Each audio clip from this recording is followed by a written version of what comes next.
ដើម្បីធ្វើបានណាគ្នាប្រកាសញ៉ាត់ខ្ញុំឲ្យអន្តរ4យកប្រកាស e ចែមកហើយនេះលុបគឺយើងមាន2តង់ដែរខាងក្នុងនិងខាងក្រៅដែល e មក start ពី1ទៅ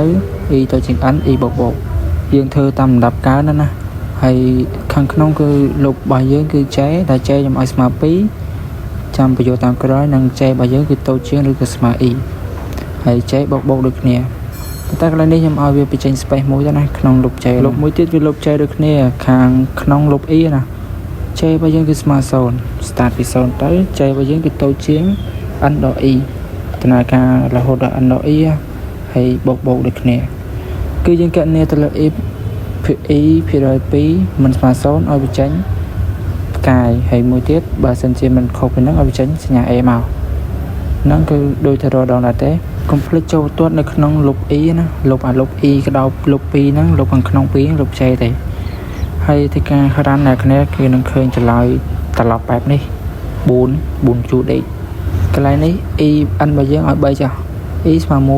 1ចុះចែយើង2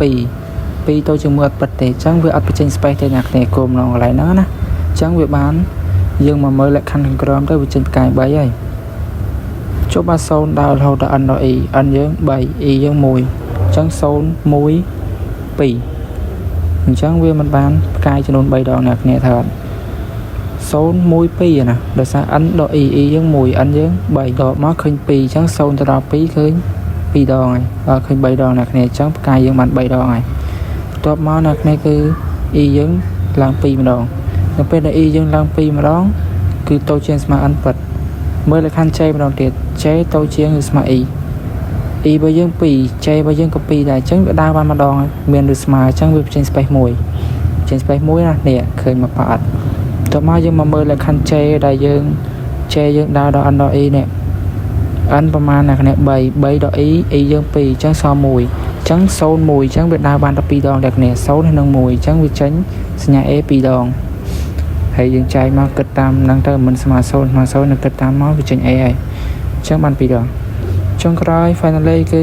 e វាឡើង3ម្ដងដោយសារតែយើងកើន3ទៅជាង3ប៉ុណ្ណាគ្នាហ្នឹងមើល j មក j យើងស្មើ2ទៅជាង3ប៉ិត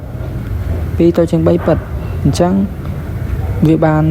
2 3អញ្ចឹងវាបាន space 2ដង2ហើយនឹង3ចុះទៅកើនពី2ទៅ2ផង3ផងវាបាន space 2ដង2ប៉នេះ